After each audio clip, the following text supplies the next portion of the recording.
Oke, selamat siang semuanya. Siang Bu.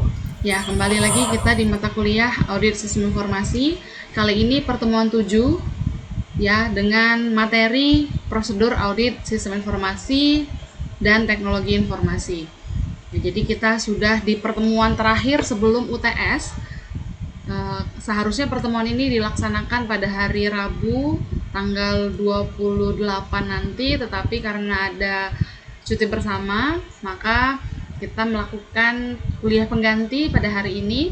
Ya, walaupun ini jamnya siang, mungkin Anda sudah banyak aktivitas dari tadi dan lelah, tapi saya harap masih bisa konsentrasi karena pastinya materi ini akan juga masuk ke UTS sama seperti materi pertemuan 1 dan sampai 6 ya.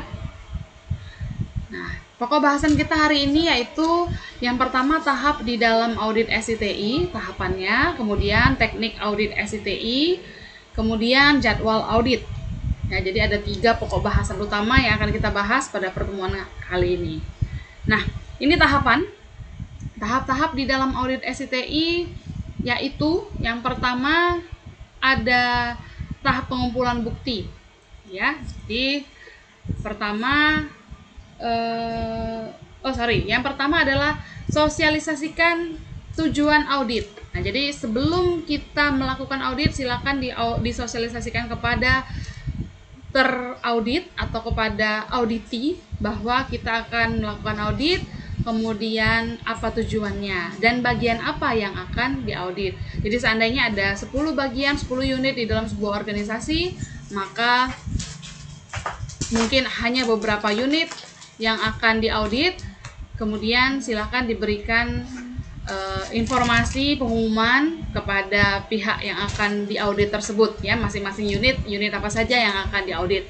Nah, karena tidak seluruh unit yang mungkin harus diaudit ya, jadi pada beberapa kesempatan misalnya ada 10 unit, paling 3 atau 4 atau 5 unit yang akan diaudit. Jadi disosialisasikan dulu. Jadi kapannya, kemudian bagian apa saja, kemudian tujuannya disosialisasikan.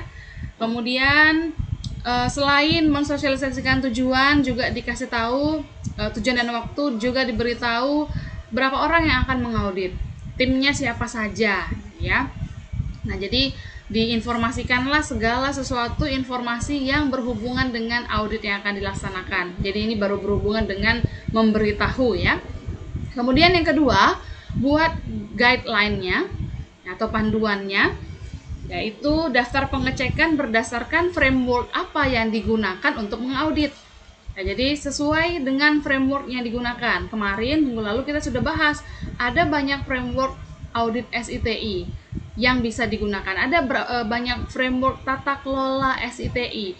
Nah, yang mana yang digunakan untuk mengaudit, buatlah guideline-nya atau panduannya menggunakan panduannya menggunakan framework tersebut. Setelah itu, maka dilakukan tahap selanjutnya yaitu pengumpulan bukti. Ya, pengumpulan bukti dapat dilakukan dengan banyak cara, misalnya wawancara, ya, survei, interview, observasi, dan review dokumen-dokumen terkait. Dokumen-dokumen yang terkait dengan unit yang diaudit tersebut. Nah, kemudian bisa juga menggunakan teknik komputer, ya, menggunakan computer aided auditing teknik untuk menganalisis data. Oke. Nah, setelah itu tahap selanjutnya yaitu tahap pendokumentasian bukti. Jadi setelah kita kumpulkan bukti-bukti dalam audit yang dilaksanakan tersebut, maka kita dokumentasikan. Kita buatlah dokumentasi dari bukti-bukti yang sudah didapatkan dari proses audit sebelumnya. Nah, kemudian terakhir dibuatlah laporan. Ya, laporan dari kegiatan audit yang dilakukan. Laporannya nanti diinformasikan kepada teraudit, kemudian nanti ada kegiatan untuk mensosialisasikan hasil dari audit tersebut, kemudian bagaimana langkah selanjutnya, pertemuan selanjutnya, sampai nanti di akhir ada penutupan. Nah, teknik audit SITI Yang pertama yang pastinya harus dilakukan sesuai dengan rencana. Jadi tadi kan sudah dibikin di sini nih apa tujuannya, kemudian siapa saja yang akan diaudit, unit apa saja. Nah, kemudian lakukanlah itu sesuai dengan rencana tersebut. Jangan ada yang berubah-berubah. Memang perubahan itu wajar-wajar saja, tetapi kalau perubahannya sampai mayor kan itu tidak baik. Jadi lakukan saja sesuai dengan rencana, sesuai dengan guideline yang sudah disusun, sesuai dengan pedoman-pedoman yang sudah dibentuk ya, yang sudah dibuat. Kemudian gunakan daftar pengecekan untuk membantu mengarahkan alur audit. Jadi jangan mengalir begitu saja. Jadi buatlah daftar apa saja kegiatannya. Setelah dilakukan kegiatan tersebut di checklistnya. Jadi sama seperti kita melakukan kegiatan sehari-hari ya, ada checklist gitu ya. Jadi kalau memang udah diselesaikan silahkan di checklist. Kemudian temukan fakta dengan mengajukan pertanyaan secara sistematik.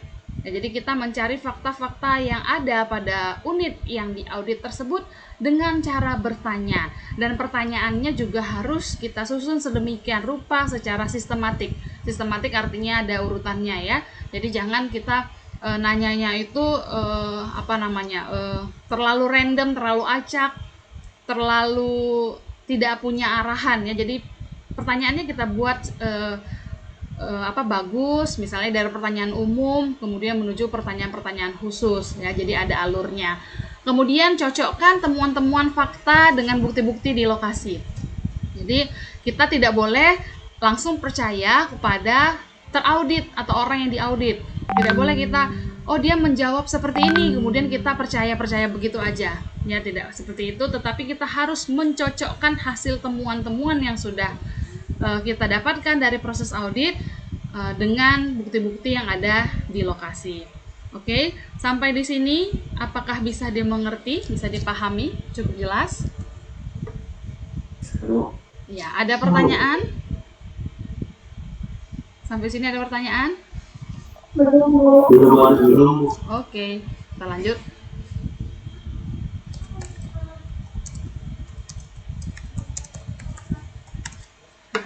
Lanjut.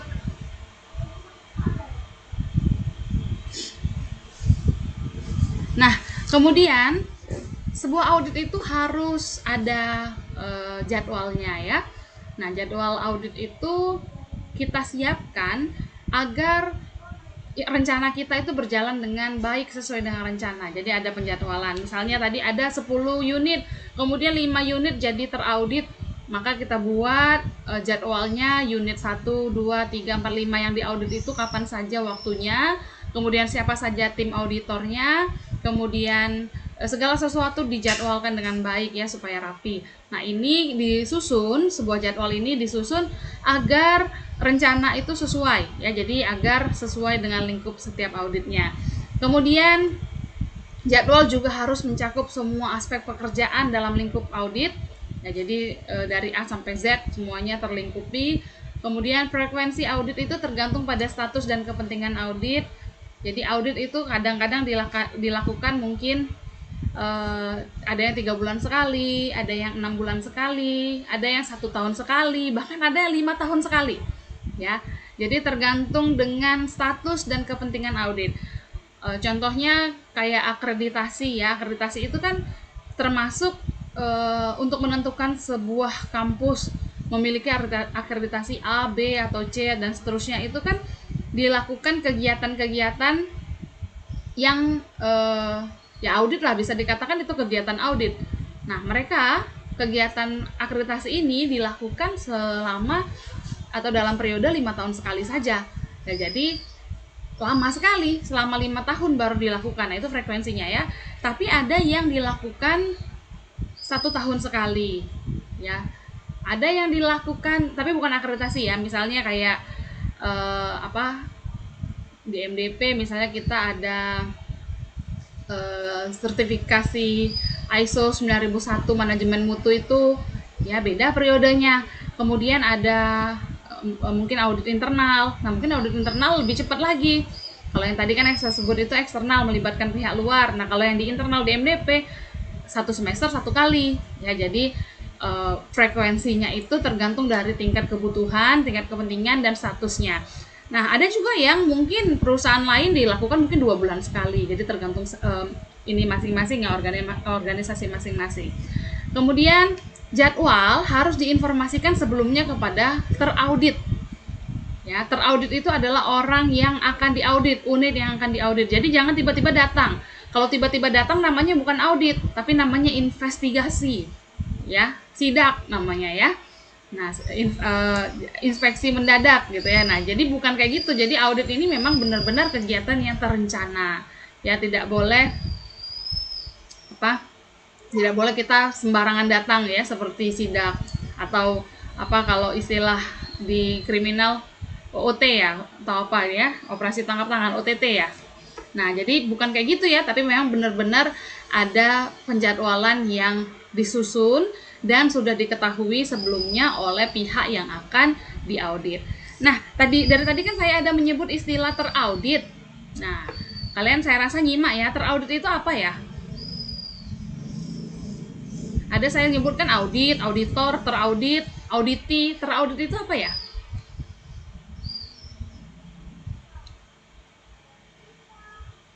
Siti Anissa? Apa sih teraudit?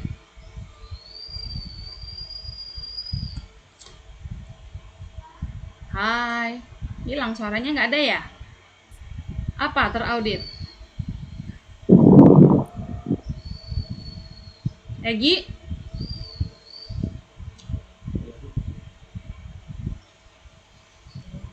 Periksa, Bu. Kenapa? Orang yang diperiksa. Iya, ini siapa yang jawab nih ya? Timothy, Bu. Timothy, ya. Teraudit itu orang yang diperiksa, ya, yang sedang diaudit, itu teraudit. Oke. Auditor orang yang mengaudit. Nah, jadi teraudit itu sama dengan auditi. Jadi kalau saya sebut auditi, ya, tulisannya audit kemudian jadi audite gitu kan. Auditi dan teraudit itu sama. Jadi orang yang diaudit.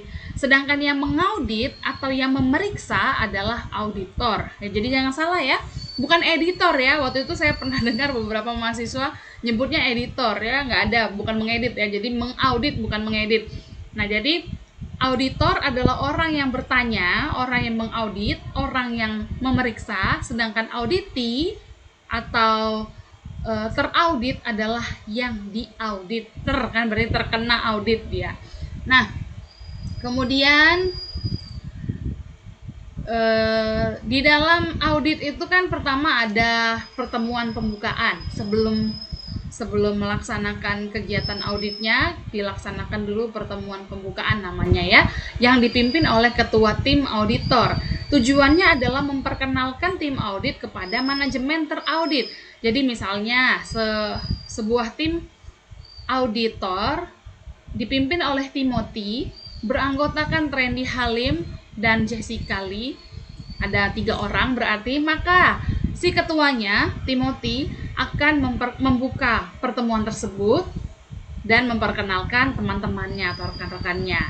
Oke, kemudian melakukan kaji ulang tujuan dan lingkup audit. Jadi dibicarakan kembali, ini loh tujuan kita mau audit nanti. Nah, jadi biasanya kalau auditnya misalnya dilakukan 2-3 hari, nah di hari pertamanya sebelum memulai kegiatan auditnya ada pertemuan pembukaan, ada rapat gitu ya. Nah, rapat itu dibukalah oleh si tim kepalanya auditor. Oke. Jadi tadi Timothy ya saya contohkan. Dikenalkannya lah anggota timnya. Ini loh anggota tim saya, ada Jessica dan ada Trendy. Nah, nanti Bapak Ibu ini dan saya bertiga akan mengaudit saudara gitu. Kemudian dikasih tahu lagi tujuan kita melakukan audit ini adalah untuk apa, dikasih tahu tujuannya, walaupun memang sebenarnya mereka juga udah tahu, tapi untuk memastikan ya, untuk membuka secara resmi kegiatan audit ini, maka harus dibuatlah pertemuan pembukaan ini. Nah, jadi dikaji ulang, benarkah tujuannya seperti itu, nanti mereka akan konfirmasi. Kemudian ruang lingkupnya bagaimana, siapa saja, unit apa aja yang akan diaudit, itu dikasih tahu di pertemuan pembukaan namanya ya. Nah, kemudian dilakukan kaji ulang metode dan prosedur. Jadi akan dikasih tahu, kita nanti menggunakan metode ini ya, prosedurnya seperti ini ya. Jadi beritahu supaya yang akan diaudit nanti, unit yang teraudit itu nggak bingung, nggak gelagapan, nggak tiba-tiba surprise gitu ya. Jadi mereka sudah mempersiapkan diri. Kemudian meminta persetujuan jadwal.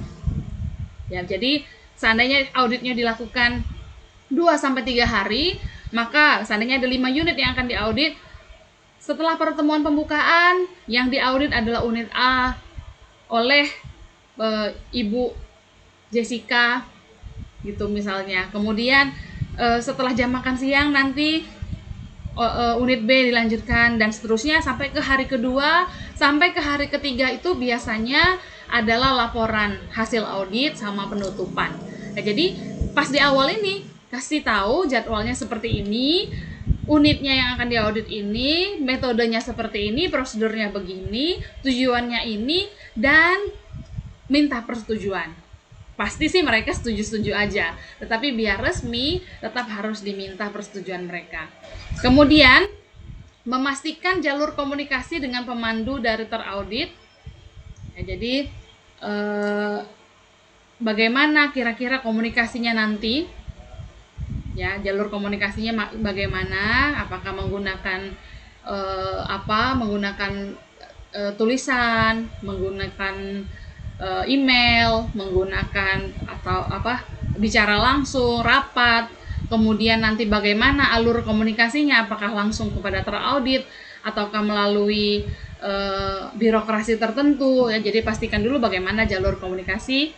Kemudian mengkonfirmasi ketersediaan sumber daya dan fasilitas, karena pastinya ketika audit sistem informasi teknologi informasi ini akan banyak penggunaan dari sumber daya yang dimiliki oleh organisasi tersebut ya. Jadi minta izin ini intinya ya, minta izin bahwa nanti si auditornya akan menggunakan sumber daya ini, menggunakan fasilitas ini. Jadi jangan tiba-tiba masuk rumah orang gitu kan, nggak permisi tiba-tiba langsung bebas di rumah orang gitu istilahnya ya. Jadi kita harus permisi dulu. Oh, nanti saya akan menggunakan sumber daya ini, akan menggunakan fasilitas ini, mungkin akan meminjam ruangan, atau akan masuk ke dalam lab, atau akan melakukan uji coba yang akan melibatkan sumber daya tertentu. Nah, jadi dikasih tahu. Jadi jangan tiba-tiba datang kemudian minta ini minta itu tanpa izin ya, tidak boleh.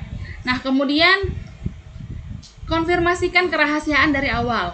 Jadi seorang auditor itu harus memegang prinsip rahasia. Jadi tidak boleh hasil audit dibocorkan kepada pihak lain, pihak luar yang tidak berhak. Jadi apapun hasilnya, sebanyak apapun temuan yang didapatkan di dalam proses audit, tidak boleh si auditornya membicarakan hal tersebut kepada orang lain, kepada pihak lain, apalagi kalau sampai ke telinga pesaingnya si organisasi tersebut. Itu tidak etis. Nah, maka untuk menjamin hal tersebut agar semuanya sama-sama percaya, konfirmasikanlah bahwa Anda sebagai auditor akan memegang teguh prinsip kerahasiaan. Ya, jadi apapun hasilnya nanti, informasi ini hanya sampai di gedung ini saja gitu. Nggak akan sampai kemana-mana, diselesaikan antara si auditor, tim auditor dengan teraudit saja, tidak sampai kemana-mana. Oke? Karena yang namanya kerahasiaan itu sangat penting, terutama dalam hal-hal yang berhubungan dengan keunggulan-keunggulan kompetitifnya si organisasi ya, itu tidak boleh kita bocorkan. Jadi kamu konfirmasikan bahwa semua data yang didapatkan, baik itu data yang memang benar-benar penting sampai data biasa-biasa aja, pastikan itu cuma sampai di kegiatan audit saja, tidak akan sampai kemana-mana. Jadi baik itu data maupun hasil temuan audit itu aman, tidak akan kamu bocorkan. Nah, itu tujuannya mengkonfirmasikan kerahasiaan di tahap awal ya. Jadi itu kegiatan yang dilakukan pada pertemuan pembukaan. Kemudian setelah dibuka ini kan nantinya audit dilakukan sesuai jadwal. Konfirmasikan dulu nih di awal, nanti pertemuan penutupannya kapan, jam berapa, di mana ya. Jadi saya bilang tadi misalnya audit itu dilaksanakan selama 3 hari. Hari pertama itu ada pembukaan, kemudian nanti audit lah di situ. Hari kedua juga audit juga. Kemudian di hari ketiga biasanya itu tidak ada lagi proses audit, tetapi adalah laporan hasil dari kegiatan audit sekaligus penutupan. Nah, dari awal Anda sudah harus memberitahu kepada teraudit kapan akan dilaksanakan kegiatan penutupan. Kemudian, mengklasifikasi setiap masalah yang mungkin timbul dari kegiatan audit ini. Jadi sebelum dimulai, maka kalian kasih tahu sebagai auditor apa saja kira-kira yang ditimbulkan dari kegiatan ini. Misal ada kegiatan-kegiatan yang akan terganggu. Kalau di MDP kan misalnya tuh kalau lagi datang tim auditor, kadang-kadang mereka kan mau tuh masuk ke ruang kelas untuk melihat, ya, untuk sebenarnya mereka itu sedang membuktikan narasi yang diketikkan di dalam kalimat yang diberikan oleh si auditi, membuktikan ucapan si auditi. Nah, mereka mau membuktikannya langsung, dan kadang-kadang mereka mau masuk ke kelas, ya, masuk ke ruang kelas, masuk ke ruang lab kita, kemudian masuk ke ruang server. Nah, hal-hal itu harus dikonfirmasi sejak awal agar si auditinya siap. Ya, jadi seperti yang saya bilang tadi, nggak boleh tiba-tiba kita kayak masuk ke rumah orang kemudian pengen ini pengen itu, jadi harus izin dulu. Tadi konfirmasi apa saja kira-kira sumber daya dan fasilitas yang akan digunakan selama proses audit. Kemudian kalau seandainya nanti menimbulkan hal-hal tertentu, dikasih tahu dari awal. Oke. Sampai di sini ada pertanyaan? Kalau Anda nggak bertanya, saya yang nanya nanti ya. Cobalah nanya dulu.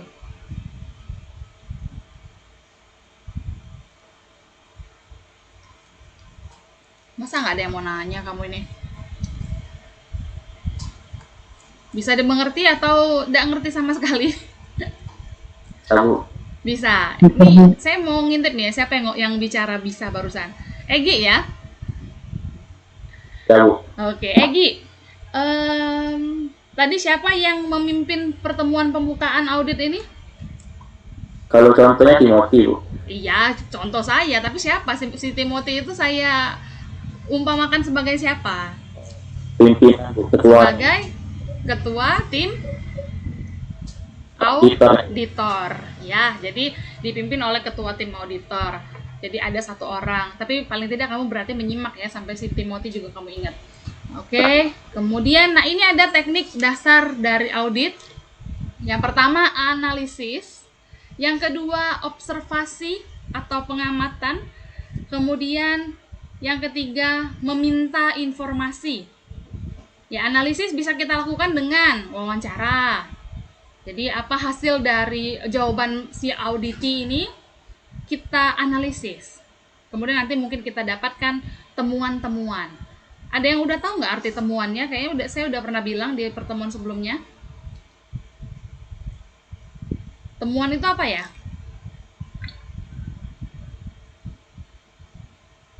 Halo, Timothy. Ya, Bu. Apa temuan? Saya udah pernah bilang di minggu-minggu lalu kayaknya nih. Itu berupa fakta-fakta, Bu, yang ditemukan. Fakta-fakta yang ditemukan, terus? Ditemukan dari hasil audit fakta-fakta. Iya, tetapi ini, iya, benar ya, fakta-fakta yang ditemukan, tetapi lebih ke arah ketidaksesuaian, ya. Oke? Lebih ke arah ketidaksesuaian. Jadi artinya tidak sesuai dengan yang seharusnya berjalan. Nah, itulah yang dikatakan dengan temuan. Nah, kemudian temuan itu saya sudah pernah singgung juga. Temuan itu tingkatannya ada observasi, OBS, biasanya disingkat. Kemudian ada minor, kemudian ada mayor. Nah, nanti selanjutnya ada pertemuan khusus yang akan membahas itu. Nah, jadi tadi analisis, kita wawancara, tanya. Sebelumnya pasti pertanyaannya sudah disiapin ya, jangan nanyanya on the spot. Jadi kita sudah pelajari dulu, auditor sudah mempelajari dulu terauditnya bagaimana, apa saja kegiatan-kegiatannya, kemudian apa saja tanggung jawabnya, wewenangnya bagaimana, sudah dipelajari. Kemudian susunlah daftar pertanyaan, kemudian saat audit bertanyalah kepada auditi tersebut. Dan hasil jawaban dari auditi dapat kita analisis saat itu juga. Kemudian kita mungkin bisa menyimpulkan, asumsi dulu sih sebenarnya ini, kita bisa mengasumsikan adanya ketidaksesuaian. Nah, itu bisa kita catat. Jadi itu proses analisis ya, bisa wawancara, diskusi, ya konsultasi, pokoknya menganalisis dengan cara lisan, baik bisa juga dilakukan dengan cara menganalisis dengan cara observasi atau mengamati. Ya, jadi tadi kan dia udah ngomong tuh, begini. Kita buktikan, benar nggak yang diomongin? Bagaimana membuktikan? Bagaimana membuktikan omongan si auditi itu benar? Kita lakukan pengamatan. Apa sih yang diamati? Yang diamati mungkin dokumen. Ya, jadi kaji dokumen-dokumen yang harusnya ada itu. Oh iya ada, kata mereka misal. Oh iya kami catat di dokumen ini. Minta dokumen tersebut. Ya, lihat, baca, benar nggak yang dia omongin itu. Ya, jadi bisa kita melihat atau mengkaji dokumen atau file-file, baik itu file komputer maupun non-komputer atau catatan-catatan apapun. Ya, jadi itu cara pembuktian yang pertama, kita amati. Bisa juga selain dokumen kan bisa aja ada. Jadi bisa ada di mulut, pengakuan, kemudian tertulis, ada dokumennya, tetapi ternyata tidak dilaksanakan. Nah, artinya selain kita menganalisis apa yang diucapkan oleh auditi, kita juga harus melihat dokumennya, membuktikan apakah benar ada dokumen yang dia sebutkan itu. Kemudian kita juga akan membuktikan secara langsung kalau dibutuhkan bagaimana pekerjaan yang sedang berlangsung di organisasi tersebut, apakah sudah sesuai dengan yang diucapkan dan sudah sesuai dengan prosedur yang seharusnya yang tertulis di dokumen yang dia tunjuk itu. Oke? Paham sampai sini? Iya. Ya. Coba deh, kalau yang bilang paham itu apa yang saya sebutkan tadi? Analisis tadi sama observasi. Ya, terus ya analisis dan observasi kan judulnya. Terus ngapain tuh tadi? Mengapa harus yang saya bilang wawancara, kemudian dibuktikan dengan cara mengkaji dokumen, kemudian melihat pekerjaannya, itu ngapain ya kita ya? Buat apa ya? Untuk pengamatan, Bu. Iya, buat apa itu, Gi? Untuk membuktikan. Karena kan prinsip dasarnya audit itu kan artinya memeriksa ya. Nah, prinsip dasarnya adalah membuktikan apa yang terjadi sesuai dengan yang seharusnya terjadi. Itu prinsip dasarnya kan? Di awal kemarin. Jadi kita buktikan, benar nggak? Gimana cara membuktikannya? Pertama tanya. Ya. Tapi tidak cukup dengan tanya ya. Kaji dokumennya. Nggak cukup juga. Bisa aja orang itu ada dokumennya, tetapi tidak dilaksanakan. Lihat pelaksanaannya kemudian. Oke, jadi amati pekerjaan yang berlangsung. Oh iya, kami melaksanakan kuliah online kok. Misalnya ada yang kayak gitu kan omongan. Apa buktinya kita kuliah online? Ya. Oh, itu tertulis itu ada prosedurnya. Ada SK-nya. Kan MDP ada nerbitin SK tuh mengenai peraturan perkuliahan daring. Ada kan? SK-nya ada. Ya, artinya prosedurnya ada, bendanya ada, wujudnya, dokumennya. Kemudian dari mulut juga kita mengaku bahwa iya kami melaksanakan kegiatan perkuliahan online. Tapi mana keadaannya yang sebenarnya? Buktinya mana? Nah, ini nih yang kita lakukan sekarang. Tapi ini pasti harus saya buktikan. Makanya saya kadang-kadang meminta waktu untuk kepada Anda untuk screenshot ya, untuk laporan. Nah, begitulah maksudnya membuktikan apa yang diomongin, apa yang dicatat sesuai dengan apa yang dilaksanakan. Jadi orang bisa saja mengatakan ya, menulis ya, tetapi tidak dilaksanakan. Nah, itulah tujuannya ya. Tujuannya kita mengamati pekerjaan yang sedang berlangsung. Kemudian mungkin juga kita bisa menguji. Seandainya ada aplikasi. Kemudian aplikasi itu bertujuan tertentu. Kita uji saja. Masukkan ya inputan, analisis prosesnya, kemudian apa kira-kira outputnya, apakah sesuai dengan tujuan aplikasi tersebut dibuat. Ini seandainya aplikasi ya, jadi diuji, atau proses yang lain juga bisa diuji. Kemudian setelah itu kita juga bisa meminta atau verifikasi lah kira-kira. Jadi kalau kita sudah menemukan sesuatu yang menurut kita itu adalah ketidaksesuaian, kita harus konfirmasi kepada teraudit. Jangan sampai kita cuma catat-catat aja, ternyata mereka nggak setuju itu dijadikan ketidaksesuaian. Kita harus bisa membuktikan kepada si teraudit bahwa memang itu tidak sesuai. Jadi saya nggak bisa bilang, seandainya saya mengaudit Egi, kemudian saya bilang kepada Egi, kamu salah Egi, tapi Egi tidak terima. Itu tidak boleh. Harus diverifikasi oleh Egi, oh iya Bu, saya salah.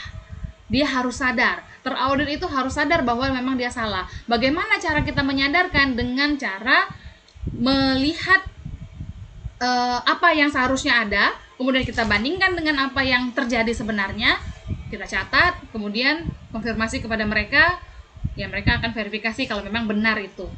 Tetapi kalau mereka tidak setuju, ya lakukanlah diskusi ulang, kemudian minta pembuktian lebih lanjut. Oke, jadi tidak boleh asal-asal, oh kamu salah, ini temuan, ini nggak sesuai, ini segala macam. Tidak boleh gitu ya. Jadi kita harus mengkonfirmasi juga kepada mereka, dan mereka harus memverifikasi ketidaksesuaian tersebut.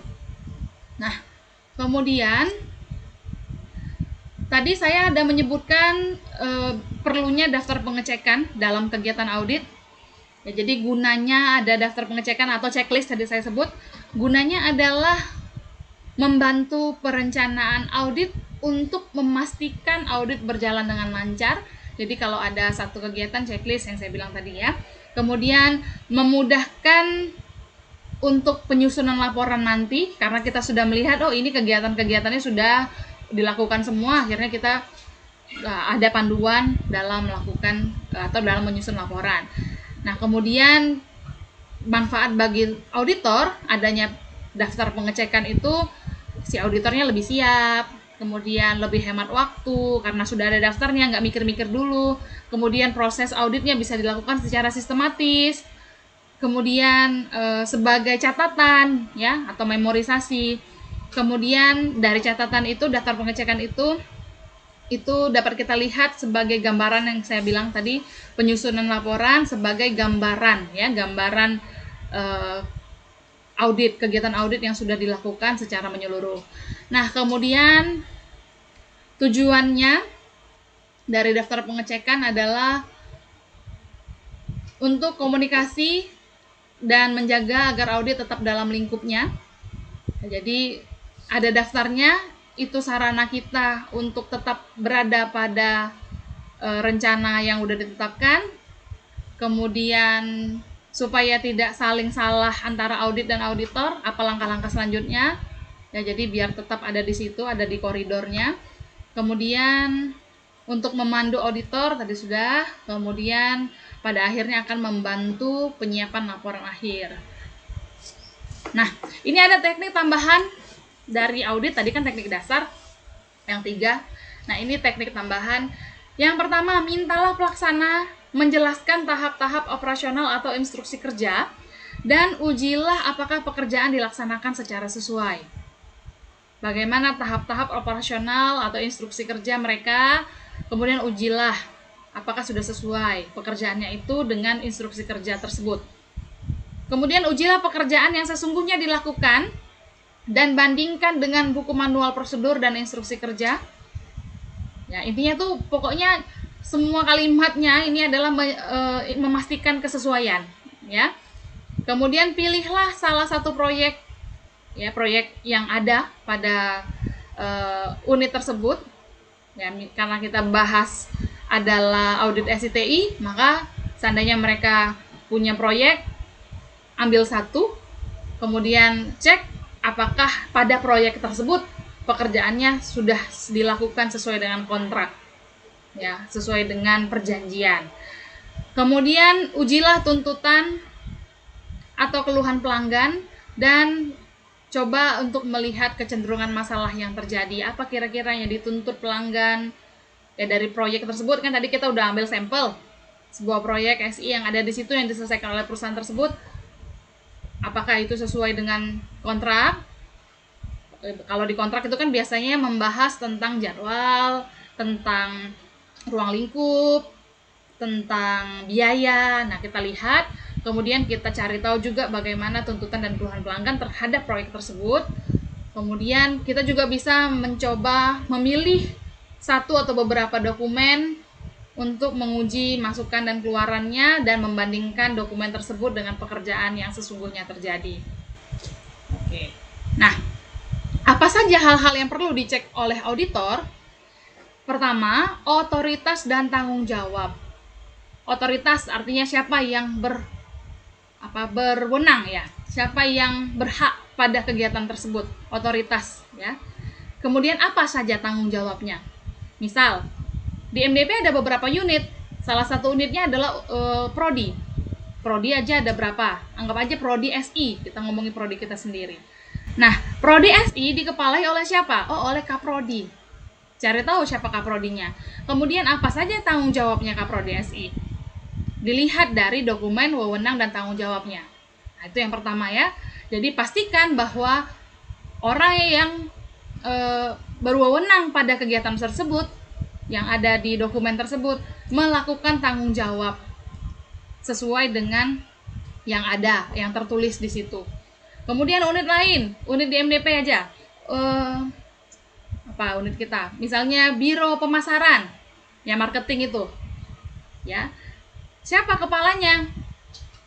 Siapa penanggung jawabnya? Kemudian apa saja tanggung jawabnya? Lihatlah dari dokumen yang namanya dokumen WT kalau di MDP. Nah, kemudian itu yang pertama ya, otoritas dan tanggung jawab. Kemudian cek juga buku-buku panduan yang ada di situ dan dokumen-dokumen yang berhubungan dengan pengendalian kegiatan yang terkait dengan unit tersebut. Ya, apa saja prosedur-prosedur yang berlaku di unit tersebut, kemudian apa saja dokumen-dokumen yang berhubungan dengan pengendalian kegiatan pada unit tersebut, itu perlu kita cek sebagai auditor ya. Kemudian pengetahuan dan pemahaman dari orang atau unit yang diaudit itu juga perlu dicek. Apakah si unit terkait teraudit itu sudah memahami benar apa tanggung jawab dia, ya, apa pekerjaan dia. Ya, itu harus dipastikan. Jadi kadang-kadang, bukan kadang-kadang sih, banyak kali ya, banyak banyak hal orang itu nggak sadar pekerjaan dia apa, tetapi dia mengerjakan pekerjaan yang lain karena faktor-faktor kebiasaan atau faktor-faktor kelalaian dalam pembuatan dokumen. Ya, jadi dia ngerjain aja, memang dia kerja, tapi ternyata pekerjaan dia itu tidak sesuai dengan yang harusnya dikerjakan. Dia kerja-kerja aja, sibuk dia setiap hari, tapi ternyata pekerjaan intinya nggak dikerjakan. Atau kadang-kadang dia ngerjain pekerjaan orang lain. Itu artinya dia nggak paham, dia nggak tahu apa sebenarnya pekerjaan dia. Tapi karena diwariskan seperti itu pada organisasi tersebut dan mungkin kurangnya manajemen pengetahuan yang baik pada organisasi tersebut, maka dia akan melaksanakan pekerjaan sesuai dengan yang diwarisin oleh pendahulunya itu saja, tanpa lagi mengecek dokumen yang terkait dengan pekerjaan dia, atau mungkin di dokumennya memang tercatat seperti itu. Jadi beberapa kali ada kejadian harusnya pekerjaan itu dilakukan oleh si A, tetapi malah si B yang ngerjain. Atau sebaliknya, harusnya si A itu mengerjakan banyak tapi dia nggak ngerjain. Ya, atau kadang-kadang ada satu pekerjaan yang ngerjainnya banyak orang. Jadi ada pokoknya ada satu pekerjaan yang harusnya cuma satu orang itu aja, satu unit itu aja, tapi ini unit A terlibat, unit B terlibat, akhirnya menimbulkan kekacauan. Jadi bingung siapa yang menentukan, siapa yang berhak untuk menentukan kebijakan dalam hal tersebut. Nah, jadi cek dulu apakah ada buku panduannya, dokumennya, kemudian cek juga apakah unit itu, orang yang ada di unit itu paham terhadap apa yang menjadi tanggung jawab dia. Oke, itu tadi pengetahuan dan pemahaman si teraudit. Kemudian kita juga bisa atau harus mengecek sumber daya manusia yang ada di unit tersebut. Kemudian perangkat-perangkat keras, perangkat lunak yang digunakan di unit tersebut, sumber daya yang tersedia di unit tersebut, dan fasilitas apa saja yang ada di situ kita perlu ngecek. Kemudian karena itu berhubungan dengan proses dengan kegiatan operasional. Kemudian kita juga mengecek efisiensi dan efektivitas dari operasi yang dilakukan. Buat apa? Buat nanti bisa kita berikan masukan atau saran. Seandainya Anda melihat adanya ketidakefisienan dalam sebuah proses, Anda bisa memberikan masukan. Ya, sebagai auditor bisa memberikan masukan. Ya, jadi efisiensi dan efektivitas sebuah operasi harus dicek agar nantinya bisa diusulkan saran perbaikan. Oh, misalnya nih yang awalnya kegiatannya 10 langkah bisa dengan 2 langkah aja. Nah, jadi dicek. Kemudian tadi udah disebutkan, berikan tindakan koreksi terhadap hasil dari apa yang Anda temukan itu. Jadi jangan cuma nyala-nyalahin orang aja, tetapi kasih koreksinya apa, sarannya apa gitu ya. Kemudian ada pertanyaan sampai sini?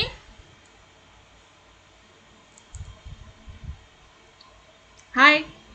Bu. Belum ada. Belum ada tuh karena udah jelas atau nggak jelas? Kalau nanti kita, mudah-mudahan jelas ya, kalau kita nanti UTS, kamu ulang-ulang aja ya sebelum UTS itu ya. Karena UTS-nya nanti kita akan video conference juga, wajib. Tadi kan kami sudah rapat menuju UTS. Nah, pengawasannya diwajibkan menggunakan video conference. Jadi supaya menjamin nggak ada yang nyontek-nyontekan gitu kan. Jadi akan video conference seperti ini dan wajib menghidupkan video. Kalau ini kan nggak ada yang hidup videonya nih. Nah, jadi nanti wajib menggunakan video dan nanti saya akan, jadi kamu siapin ya, akan meminta Anda untuk mengarahkan kameranya ke wajah Anda ketika sedang mengerjakan. Jadi pakai HP itu misalnya Meet-nya, kemudian ngerjainnya dari laptop. Ya susunlah gimana caranya HP Anda itu bisa memperlihatkan wajah atau kepala lah minimal, kalau wajah susah, kepala dan layar laptopnya. Gitu nanti ya. Jadi atur aja, kamu lihat posisi di rumah Anda mana yang memungkinkan untuk kayak gitu. Nah, kita lanjutkan. Teknik bertanya dalam audit. Ya. Yang pertama, kita menyusun pertanyaan itu harus memenuhi kebutuhan. Kalau kamu mau menanyakan sesuatu, pastikan pertanyaanmu itu bisa, kalau dijawab, dapat memenuhi kebutuhan atau dapat mencapai apa yang Anda kehendaki. Jadi bikin pertanyaan itu nggak boleh asal-asalan. Ya, jadi pastikan pertanyaan kamu itu kalau dijawab oleh si teraudit itu bisa terpenuhi itu kebutuhan informasi yang akan kamu inginkan. Nah, kemudian bertanya juga tidak boleh mengarahkan pada jawaban tertentu. Ya, jangan mengarahkan pertanyaan Anda untuk jawaban yang Anda kehendaki, tapi biarkanlah si auditor itu menjawab sesuai dengan yang sebenarnya dan sesuai dengan yang ia ketahui. Kemudian tidak boleh juga bias pertanyaannya ya. Jadi yang pasti-pasti aja, tidak boleh mengarahkan, kemudian tidak boleh bias. Nah, tipe pertanyaan, ada tipe pertanyaan terbuka, kemudian ada pertanyaan tertutup, kemudian ada pertanyaan terbuka yang butuh penjelasan. Kalau pertanyaan tertutup itu kayak pilihan ganda, ya tidak boleh atau tidak butuh penjelasan lagi. Ya cuman dijawab dengan ya, tidak, benar, salah gitu ya. Jadi pertanyaan itu pertanyaan yang nggak butuh banyak penjelasan. Contohnya nih, benarkah keamanan informasi menjadi tanggung jawab bagian ICT?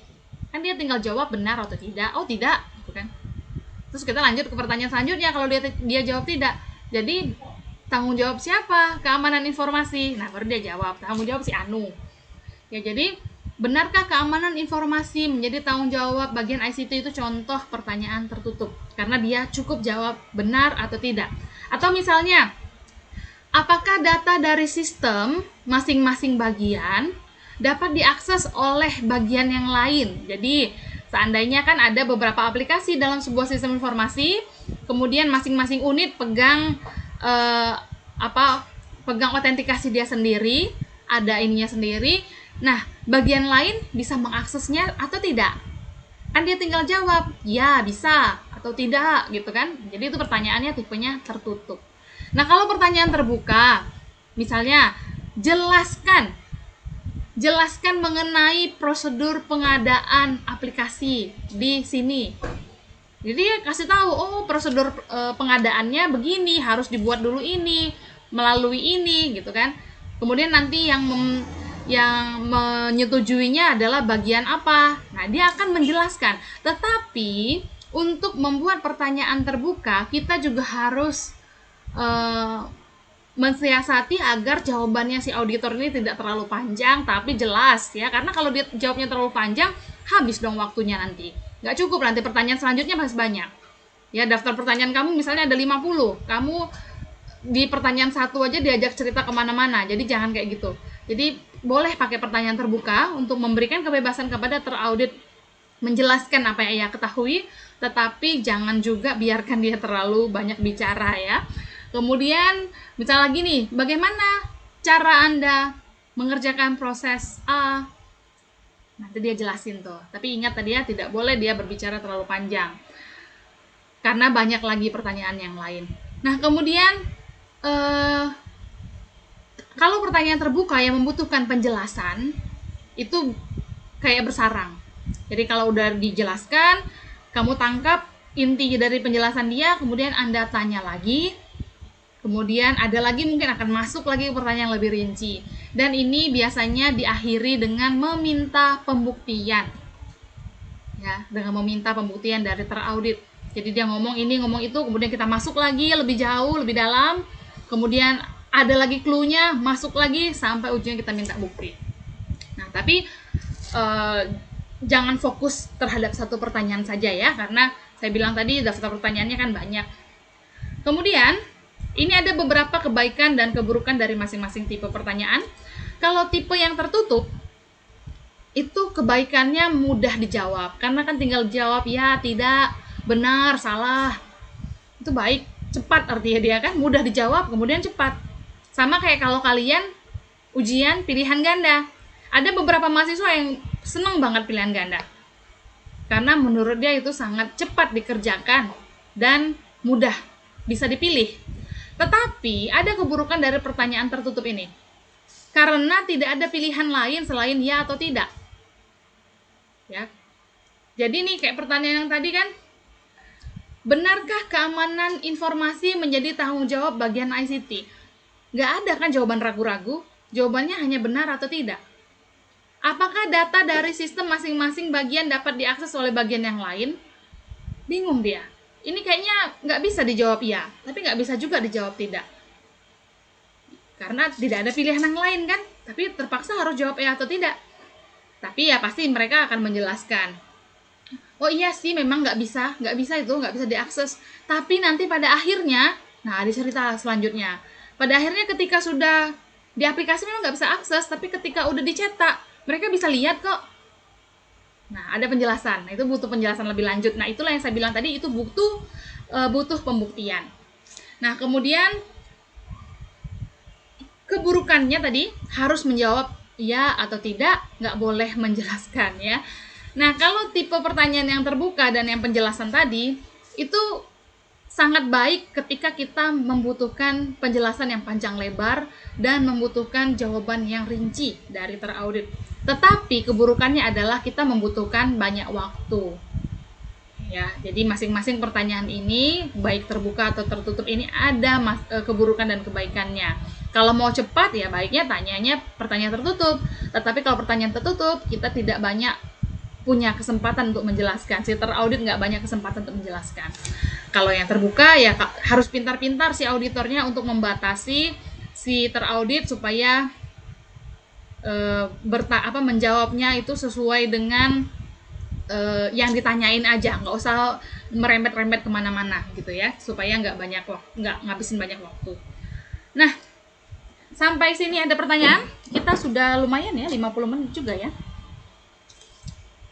Belum ada? Nah, kemudian ini ada beberapa tips yang harus dan tidak boleh dilakukan oleh auditor. Yang pertama, jangan terlalu banyak bicara dan jangan terlalu banyak juga membiarkan orang bicara. Jadi harus ada porsinya masing-masing sesuai dengan catatan yang udah dibuat. Ya, jadi kan kita kan saya bilang tadi ada jadwalnya, sudah ada checklistnya, kemudian pertanyaan pun sudah dibuat. Dalam melakukan pertanyaan, memberikan pertanyaan, jangan jadi kita yang kebanyakan bicara, tapi juga kalau si terauditnya udah terlalu banyak bicara, menjelaskan panjang lebar yang nggak ada hubungannya dengan pertanyaan kita, juga harus bisa kita cut. Oke. Kemudian berani mendengarkan ya, jangan takut untuk mendengarkan mereka. Kemudian lebih baik menggunakan pertanyaan terbuka, tetapi tadi batasi waktunya. Dan responlah jawabannya si teraudit pada waktu yang tepat. Jangan dia lagi asik-asik cerita, lagi asik-asik ngomong soal pertanyaan menjawab gitu ya, bukan cerita yang nggak jelas. Kamu cut dengan respon-respon kamu, kebanyakan ngomong iya pak, iya bu, itu mengganggu konsentrasi ya. Nah, kemudian mungkin Anda bisa menggunakan beberapa media pembantu untuk mencatat hasil diskusi, hasil wawancara Anda dengan teraudit. Bisa menggunakan kertas, pena, menggunakan HP, tapi jangan sampai mengganggu konsentrasinya si teraudit. Jangan sampai Anda sibuk dengan media Anda, kemudian dia penasaran dengan media Anda tersebut, akhirnya dia jadi blank, nggak bisa jawab. Ya, misalnya Anda sibuk ngurusin recordernya, ya sibuk sendiri ngurusin HP-nya. Ya, jadi jangan terlalu mencolok. Memang boleh menggunakan media-media pembantu, tapi jangan sampai media tersebut lebih mencolok dibandingkan kegiatan auditnya. Kemudian sebisa mungkin suasananya nyaman, ya hindari keributan, hindari suara-suara bising dan gaduh. Seandainya yang mau, misalnya ini kita ke pabrik misalnya ya kan nggak mesti kan mau membuktikannya harus benar-benar tanya jawabnya dilakukan di pabriknya ya ketika mesinnya lagi operasi. Ya mungkin membuktikan yang saya bilang tadi, mungkin dia butuh pembuktian langsung, itu boleh. Tapi untuk tanya jawab, untuk diskusinya ngapain di pabrik? Masuk dong ke ruangan. Ya, jadi di ruangannya si orang teraudit itu saja, jangan di dekat mesin. Atau Anda misalnya di ruang mau membuktikan kalau di MDP saya bilang tadi mungkin mereka akan masuk ke ruang kelas, ke ruang server, ke ruang lab. Misalnya ke ruang lab, kemudian di situ lagi ada mahasiswa yang sedang kuliah. Terus dilanjutkan di situ tanya jawabnya, ya janganlah ya. Jadi itu hanya sekedar pembuktian saja. Kegiatan diskusi tanya jawab ya kita cari tempat yang lain yang lebih tenang suasananya. Misalnya ruang rapat kalau di MDP. Kemudian jangan hanya fokus mendengarkan bagian tertentu saja. Karena kan manusia tuh gitu kan, manusia kan lebih suka mendengarkan apa yang dia inginkan. Nggak suka mendengarkan apa yang dia nggak inginkan. Nah, akhirnya fokus, mau dengerin yang bagian itu aja, ceritanya seru. Jangan kayak gitu ya. Kemudian, karena apa? Nggak boleh kayak gitu karena tadi saya bilang pertanyaannya banyak, semuanya harus sesuai dengan lingkup yang sudah kamu susun. Kemudian, tidak mengklasifikasikan persoalan dalam pembahasan atau diskusi, itu jangan dilakukan. Jadi harus ada klasifikasinya. Bagian apa ini? Jangan kamu campur adukkan semua, jadi bikin klasifikasi. Jangan merespon terlalu cepat, yang saya bilang tadi, itu akan mengganggu konsentrasi si terauditnya. Baru dia ngomong sedikit, lah kamu ngomong iya gitu kan, itu capek ngelihatnya. Kemudian jangan merespon dengan emosi yang berlebihan, biasa aja. Nggak dapat honor tambahan juga sih kalau kita cengengesan atau baik-baikin mereka. Atau nggak dipotong gaji juga sih kalau kita marah, tapi ya memang harus profesional, standar aja emosinya, ya jangan terlalu meluap-luap. Kemudian jangan saya bilang tadi jangan sibuk dengan media. Misalnya Anda sibuk dengan media, dengan recordernya atau dengan catatannya, dengan penanya, kemudian dengan HP-nya menulis-nulis. Memang Anda tuh bukannya main, Anda tuh kerja menulis hasil jawaban dari si teraudit, tapi jangan asik sendiri. Nanti tuh konsentrasi si terauditnya akan terganggu, dia ngeliatin kamu jadinya penasaran, itu kamu lagi ngapain sih gitu ya. Jadi jangan menulis berkepanjangan, jangan sibuk dengan medianya. Kemudian jangan menghindar dari persoalan yang menurut Anda sulit. Ya, jadi kalau memang sudah ada itu di daftar pertanyaan ya nggak apa-apa, dijalanin aja, jangan kita hindari. Nah, selain tadi kita harus mendengarkan auditor, tapi kita juga harus punya batasan, jangan sampai si terauditnya bicara terus. Nah, kemudian setelah kita melakukan audit, maka kita harus membuat laporan. Ya, laporan ini biasanya diberikan dilaporkan di sesi akhir kegiatan audit. Ya, yang saya bilang tadi mungkin ada 3 hari. Nah, ini hari ketiga nih. Hari ketiganya kita melaporkan. Nah, apa saja isi laporan? Tapi buat laporannya bukan di hari ketiga ya, ini melaporkannya di hari terakhir. Tetapi membuatnya ya setelah audit ya kamu susun. Jadi seandainya Anda auditor, kemudian ada 3 hari, hari pertama sudah ada hasil dari catatan Anda ya Anda tulis dong di komputer kamu. Ya, besoknya juga audit hari kedua ada sudah hasilnya, tulis. Hari ketiga tinggal dilaporin. Apa saja isinya? Yang pertama, lingkup dan tujuan yang sudah dikemukakan di pertemuan pembukaan tadi. Kedua, jadwal. Nah, kalau ada perubahan jadwal, seandainya ada kegiatan-kegiatan tertentu yang terganggu dikarenakan hal-hal tertentu, tulis ada perubahan. Kemudian nama-nama anggota yang mengaudit. Kalau tadi saya perkenalkan ada si Timothy, Jessica Lee, sama satu lagi tadi siapa ya? Sama Randy ya, Randy. Nah, itu kenalin lagi, tulis di laporan itu. Kemudian objek-objek atau unit-unit terauditnya siapa saja tulis. Kemudian dokumen-dokumen yang jadi acuan Anda dalam mengaudit itu apa saja dituliskan di laporan tersebut. Kemudian tuliskan ringkasan ketidaksesuaian, ya, observasi dan rekomendasi atau apa yang saya bilang tadi mayor, minor, OBS. Kemudian tuliskan ringkasan hasil audit dan apa pertimbangannya, dan tuliskan juga apa rencana tindak lanjutnya, ya, dan siapa yang menjadi penanggung jawab dari rencana tindak lanjut tersebut, dan kapan kira-kira rencananya kegiatan tindak lanjut tersebut diselesaikan. Misal butuh sebuah prosedur atau butuh perbaikan dari prosedur apa terserah. Nah, itu disepakati itu tindak lanjutnya adalah memperbaiki prosedur XYZ. Siapa tuh penanggung jawabnya? Misalnya penanggung jawabnya unit Z. Kapan? Itu harus sudah ada. Oh, 1 bulan dari sekarang misalnya. Ya, sekarang tanggal 24 Oktober, berarti 25 Oktober itu sudah harus ada. Oke. Nah, itu isi laporannya ya. Nah, setelah selesai, saatnya kita mau melaporkan itu namanya kegiatan penutupan. Ya. Kadang-kadang sih ada pra penutupan, ada penutupan, tapi intinya mirip lah ya. Ini intinya mau mengakhiri kegiatan audit yang sudah dilaksanakan. Nah, yang ini memimpinnya adalah ketua tim juga, jadi si Timothy juga ya mimpin ini. Kemudian ini kan karena mau pamit, maka ucapkanlah terima kasih sudah diberikan kesempatan mengaudit, walaupun memang itu memang permintaan dari mereka ya nggak apa-apa, kita ucapkan terima kasih. Kemudian sampaikan maaf ya sebagai manusia. Kemudian mungkin perlu dikenalkan ulang timnya. Kemudian kasih tahu penjelasan singkat tentang audit yang sudah dilakukan, rangkumannya bagaimana. Kemudian presentasikan apa yang tidak sesuai. Presentasikan ya. Kemudian berikan ringkasan menyeluruh, simpulkan. Dan kita sama-sama menyetujui tanggal perbaikan yang saya bilang tadi.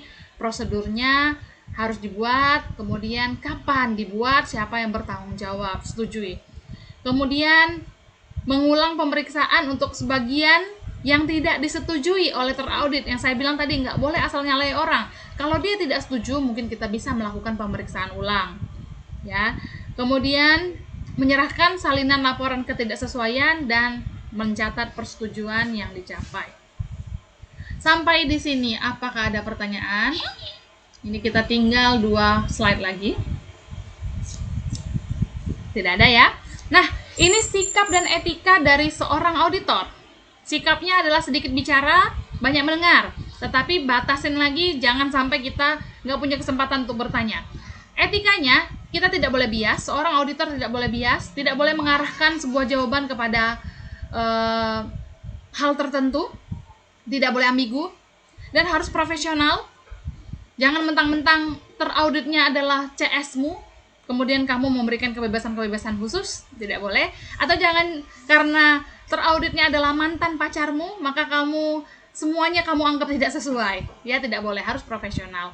Jadi, seandainya Anda nanti suatu hari nanti menjadi seorang auditor, kemudian Anda ketemu dengan teman lama, kemudian ada hal-hal tertentu yang ada hubungan dengan masalah pribadi, itu jangan dibawa-bawa.